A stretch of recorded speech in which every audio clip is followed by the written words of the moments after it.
है कि बंगाल में असदुद्दीन ओवैसी चुनाव लड़ने की घोषणा किए हुए हैं, क्या कोई असर इससे पड़ेगा? उत्तर प्रदेश यहाँ की जनता ने एकजुट होकर के जो संदेश दिया था,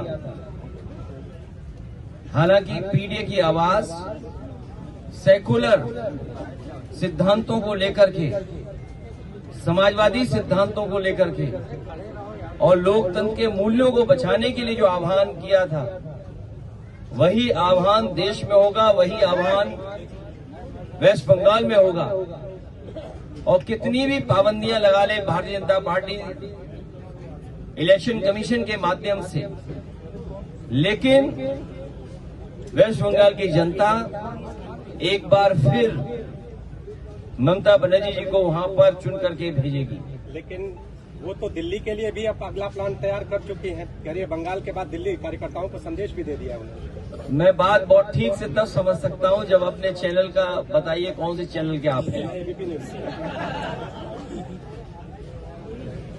आप तो बंगाल से ही आते हैं। जो काम ममता बनर्जी जी ने किया है बंगाल के हर स्तर पर, जो उन्होंने खुशहाली लाने का काम किया, और मुझे खुशी है इस बात की कि कभी नेताजी ने कन्या विद्याधन और समाजवादी सरकार ने महिलाओं के लिए नारी शक्ति, उसके सम्मान और समृद्धि के लिए जो काम किए थे, वो बंगाल में आज बड़े पैमाने पे चल रहे हैं। वहां की करोड़ों माताओं को बिना भेदभाव के वहां की सरकार हर महीने मदद पहुंचा रही है। और इस बार तो बजट में उन्होंने बढ़कर के तय किया है कि जो पिछड़ी दलित और अल्पसंख्यक महिलाएं हैं और सामान्य वर्ग की महिलाएं, उनको विशेष वहां पर सुविधा, और जिस तरीके से समाजवादी पेंशन उत्तर प्रदेश में चली थी, वही और उससे बेहतर योजना बंगाल में चल रही है। महिलाएं और बंगाल के लोग ममता बनर्जी के साथ खड़े दिखाई दे रहे हैं। सर एक भैया शांति बनाइए सर, नारे बंद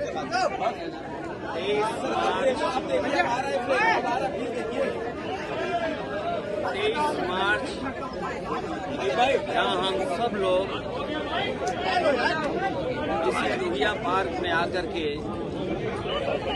डॉक्टर राम मनोहर लोहिया जिन्होंने हमें समाजवादी आंदोलन को और गरीब, पिछड़े, दलित, अल्पसंख्यक, मुसलमान, आदिवासी, उनको हक सम्मान दिलाने के लिए जहां समाजवादी आंदोलन हम लोगों को दिया है, आज हम सब लोग डॉक्टर राम लोहिया जी को याद करने आते हैं। जहां उन्हें हम याद कर रहे हैं, वहीं भगत सिंह, राजगुरु और सुखदेव, जिन्होंने देश की आजादी को दिलाने के लिए फांसी का फंदा चूम लिया था, उन्हें भी हम लोग याद करते हैं। जहां सरदार भगत सिंह समाजवादी थे, वहीं आजादी के बाद देश खुशहाली और तरक्की के रास्ते पर जाए, उसके लिए डॉक्टर राम मनोहर लोहिया ने बाबा साहब भीमराव अम्बेडकर जी का दिया हुआ संविधान के तहत हमें समाजवादी सोच, समाजवादी विचार, समाजवादी सिद्धांत दिए। और आज भी हम इस बात को दोहराते हैं कि देश और देश की बड़ी आबादी, जिसमें किसान, गरीब, मजदूर, नौजवान, महिलाएं, उनको खुशहाली और तरक्की के रास्ते पर अगर कोई विचार ले जा सकता है, तो वही डॉक्टर राम मनोहर लोहिया के विचार, समाजवादी विचारों से ही समाज खुशहाली के रास्ते पर जाएगा। जहां हम लोग देखते हैं पिछले कई वर्षों की सरकारों की वजह से अमीर और गरीब के बीच में खाई पैदा हो रही है। उस खाई को पाटने के लिए समाजवादी विचारधारा के अलावा कोई दूसरा रास्ता नहीं है। जहां भेदभाव हर स्तर पर है, जहां डॉक्टर राम मनोहर लोहिया ने सप्त क्रांति का आह्वान किया कि किसी भेदभाव को समाजवादी लोग स्वीकार नहीं कर सकते हैं। आज हम फिर वही संकल्प दोहराते हैं जो नेताजी के संघर्षों से समाजवादी पार्टी और समाजवादी आंदोलन हमें मिला है, कि जहां हम नेताजी और डॉक्टर राम लोहिया जी को याद कर रहे हैं, वहीं वही संकल्प दोहराते हैं कि समाजवादी आंदोलन को आगे बढ़ाएंगे और गरीब, किसान, मजदूर और आदि आबादी को हम लोग हक और सम्मान दिलाने के लिए जीवन भर संघर्ष करते रहेंगे। अध्यक्ष जी, विचार है वो आज के समय में कितने प्रासंगिक हैं? जो कभी लोहिया ने और समाजवादियों ने एक आह्वान किया था और एक नारा दिया था कि समाजवादियों ने बांधी गांठ और पिछड़े पावे 100वें साथ, और सेंसस का आज विज्ञापन आया है, लेकिन विज्ञापन में जाति का कॉलम गायब है। आज सेंसस का बड़े बड़े अखबारों में विज्ञापन आया है, लेकिन जाति की जनगणना की जाएगी कि नहीं की जाएगी, उसको लेकर के सरकार ने कोई स्पष्ट सेंसस में अपने विज्ञापन में बात नहीं रखी है। इसका मतलब ये है कि पिछड़ों को और दलितों को ये गिनने नहीं जा रहे हैं। जो लोहिया और समाजवादियों ने कहा, और फिर दोहराता हूं जो नेताजी ने कहा, कि जाति जनगणना हो और सबको आबादी के हिसाब से हक और सम्मान मिले, उसी दिशा में समाजवादी पार्टी पुनः इस बात की मांग करती है कि जाति जनगणना हो और आबादी के हिसाब से सबको हक और सम्मान मिले। जिस समय जाति जनगणना हो जाएगी और सबको बराबरी के उनके आबादी के हिसाब से हक और सम्मान मिलेगा, तो समाज में भेदभाव खत्म हो जाएगा। किसी तरह की जातियों के बीच में कोई खाई नहीं रहेगी। अध्यक्ष जी, कौन सरकार कौन रहा है? जिन्हें बैठक में बैठा रहे वही तो कालाबाजारी कर रहे हैं। कालाबाजारी कौन कर रहा है? याद रखिए, लोहिया का सिद्धांत ये भी रहा है कि जब कोई मुनाफा ज्यादा कमाता है तो वो भी भ्रष्टाचार है, मुनाफा ज्यादा कमाना भी भ्रष्टाचार है। और आज जो महंगाई दिख रही है, भारतीय जनता पार्टी अपने लोगों को लाभ पहुंचाने के लिए उन्हें महंगा और भ्रष्टाचार करके महंगा करने दे रहा है। इसका ये परिणाम हो रहा है कि महंगाई का हमें सामना करना पड़ रहा है, भ्रष्टाचार की वजह से और ज्यादा मुनाफा कमाने की वजह से आज महंगाई है। पंकज चौधरी जी वाले सत्ता से बाहर है, इसलिए चांद तारे दिखा रहे हैं। 5 बड़ा के साथ केंद्रीय मंत्री बड़ा के प्रदेश का मंत्री, प्रदेश बड़ा के देश, उनके लिए तो केवल इतना ही कि 5 बड़ा के साथ ही बता दें बस। आप भी एसएमएस पढ़ रहे हो अंदर से, व्हाट्सएप से, तो हम भी अपना व्हाट्सएप पढ़ रहे हैं। अखिलेश जी, योगी जी का ये कहना है कि पहले श्रमिक यहाँ से विदेश जाते थे नौकरी करने, अब वापस आकर यहाँ पर वो उद्यमी बन रहे हैं। किसने कहा ये? उत्तर प्रदेश के मुख्यमंत्री। वो यही नहीं जानते हैं कि उंगली कौन सी उठानी चाहिए। और भाषा की बात तो भूल ही जाओ। खैर, उन्हें ये बताना चाहिए कि पिछले जो एमओयू किए उन्होंने और लखनऊ राजधानी में डिफेंस एक्सपो हुए हैं, उसमें कितना इन्वेस्टमेंट जमीन पर आया है और इन्वेस्टमेंट किस इंडस्ट्रियल पॉलिसी के तहत आया है, और उन इंडस्ट्रियल पॉलिसी के तहत आपने बजट में कितना धन रखा था, और जो बजट में आपने धन रखा था वो आपने इंडस्ट्री को कितना इंसेंटिव दिया है, और अगर वो कारखाने उद्योग लग गए हैं तो प्रति कारखाना उद्योग आपने नौकरी और रोजगार कितना दिया, ये भी बता दें आप। जो मैंने कहा है, इंडस्ट्रियल पॉलिसी, एमओयू, इंसेंटिव और बजट, ये सरकार कभी नहीं बताएगी, क्योंकि जिस समय इनके आंकड़े सरकार देगी तो सरकार की पोल खुल जाएगी। सर, आज सरकार की कैबिनेट बैठक, उसके बाद ये कह रहे हैं कि गेहूं क्रय नीति पे भी आज मुहर लग सकती है। जब आलू खरीदना है तो दूसरी फसल की बात कर रहे हैं। आप पता करिए, आगरा, फरुखाबाद, फिरोजाबाद, कन्नौज, कानपुर देहात, और उत्तर प्रदेश के दूसरे हिस्सों में जिन किसानों ने आलू पैदा किया था उन्हें बहुत बड़े पैमाने पर नुकसान हो रहा है। कई किसानों ने अपने खेत से आलू तक नहीं निकाला, ट्रैक्टर चला दिया, अब वो अगली फसल की तैयारी कर रहे हैं। और यही मुख्यमंत्री हैं जिन्होंने ये कहा था कि हम आलू खरीदने के लिए बजट और सरकार से इंतजाम करेंगे।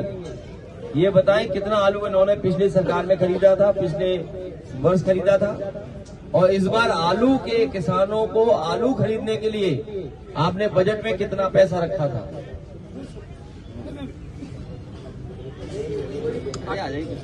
अखिलेश जी, जो नियुक्ति पत्र कैसे दे दोगे आप भी उनकी बातों में आ गए। अरे भाई, संविधान है कि नहीं है संविधान? हमारी मांग क्या है कि जाति गणना करो, आबादी के हिसाब से हक और सम्मान दे दो। तो वरीयता कैसे दे दी, ये तो हमें बताए ना भाई। आपने वरीयता कैसे दे दी? क्या 50% में दे दी आपने? कोई हमें बता दे पढ़ा लिखा और आप में से कि 50% में वरीयता दे दी। जिसका जो हक है वो तो देना ही पड़ेगा आपको। सवाल ये कि आप हक छीन रहे हैं। नहीं पूछोगे आप? गोरखपुर में जो मर्डर हुआ और उन्होंने क्या कहा, वहां के राज्यसभा सांसद ने और विधायक जिन्होंने सीट खाली की मुख्यमंत्री जी के लिए, कि अगर दोषी पकड़े नहीं गए तो हम सरकार को नंगा कर देंगे राज्यसभा में। बताओ क्या कार्रवाई हुई उस पर? बदायूं में स्वजाति लोगों को इतना अहंकार, क्या इतनी बार शिकायत के बाद भी बताइए 2 हत्या हो गई।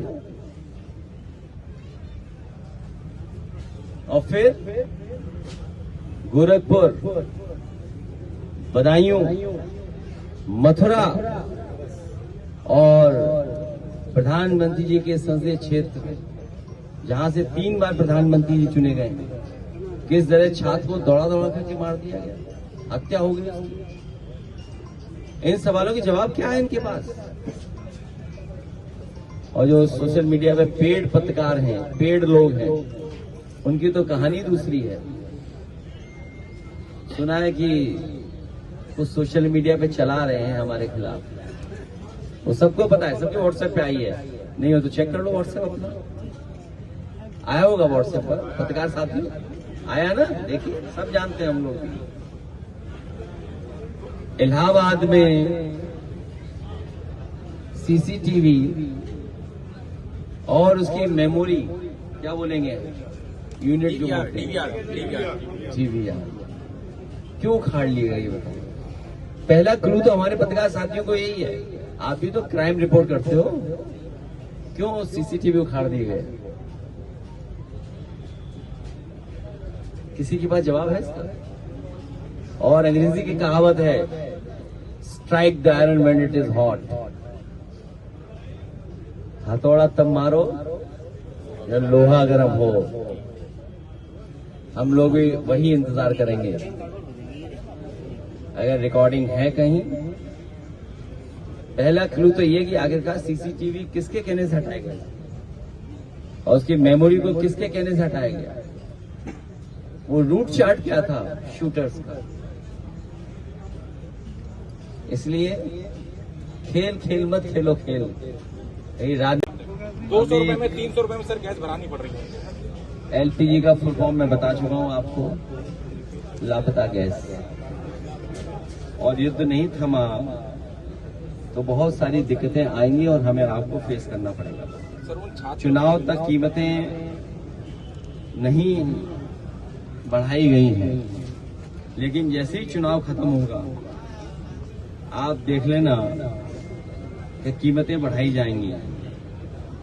मैं आपको किसी एक शहर की वीडियो जरूर दिखाना चाहूंगा कि बड़े पैमाने पर लंबी लाइन लगी है। वहाँ लाइन तो क्या, मेला लगा हुआ है सिलेंडर भराने के लिए। छात्रों की सबसे बड़ी दिक्कत है सर, और रेस्टोरेंट चाट वालों की तो है ही सर, सिर्फ मजदूर भी चाट नहीं खा पा रहा कोई।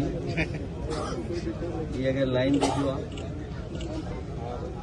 सामने दिखा, कोई टीवी पर चलता ही नहीं है। पता नहीं क्या है, टीवी वाले कैमरे कहाँ चले गए? कैमरे लगता है लखनऊ में रह जाते हैं या लखनऊ के आसपास। ये देखो क्या मेला लगा हुआ है सिलेंडर के लेकर। बंदी वाली हालत है। ये देखिए, आपके किसी चैनल में नहीं चल रहा, पता नहीं क्या हो गया चैनल वालों को। नोटबंदी से बड़ी लाइन है। देखिए आप, तो सर जब आपके पार्टी कार्यकर्ता जब प्रोटेस्ट कर रहे थे सर, उन पे सब पे मुकदमा लगा है। कोई बात नहीं, मुकदमा तो मेडल होता है। अच्छा, कितने दिन के लिए मुकदमे है? 6-7 महीने बाद तो बलिया में गैस लेने गए थे, उनको पीटा गया कल। कहाँ पर? बलिया। बलिया तो क्रांतिकारी धरती है। सिलेंडर के लिए पीटा गया? कोई बात नहीं, ये मुकदमे मेडल हैं। हमारी आपकी प्रतियोगिता यही तो है कि आंदोलन करें, प्रदर्शन करें। मुझे उम्मीद है कि बहुत सारी बातों को लेकर के आप लोग सच्चे मन से, सच्चाई के साथ खड़े। और ये लोहिया पार्क वो है जो नेताजी ने बनवाया। बगल में जेपी नाइसी है जो नेताजी के समय तय हुआ था। ये पार्कों का, और पार्क ऐसे हैं जो हरे भरे पार्क हैं। ये इसी पार्क में कुछ न कुछ करते रहते हैं अपना नाम लिखवाने के लिए। दोनों पार्कों में कोई नया पार्क तो बनाया नहीं बीजेपी ने, और जो पार्क बना है वो अकेले खड़े लोग हैं वहां पर। यहाँ पार्क में कम से कम हरे पेड़ पौधे तो हैं। तो सबसे बेहतर पार्क यहाँ है। जिस पेड़ के नीचे हम लोग बैठे हैं, गुलाचीन का पेड़ है, बगल में बोतल पाम है। नेताजी ने पेड़ लगाया था, वो अभी भी है, और बहुत बड़ा पेड़ हो गया पारिजात का। और ऐसा पार्क शायद आबादी के बीच में कहीं नहीं मिलेगा। एक ये, और दूसरा छोटे लोहिया जनेश्वर मिश्र जी का पार्क, वो भी एक ऐतिहासिक पार्क है। इससे वो बहुत बड़ा है, और जो क्वालिटी ऑफ प्लांटेशन है बहुत बड़े पैमाने पर है। रिवर फ्रंट भी है। सुना है जेपी नाइसी की पार्किंग खोली है। लगता है अधिकारियों को समझ में आ गया है, उन्हें हवा का रुख पता लग गया है।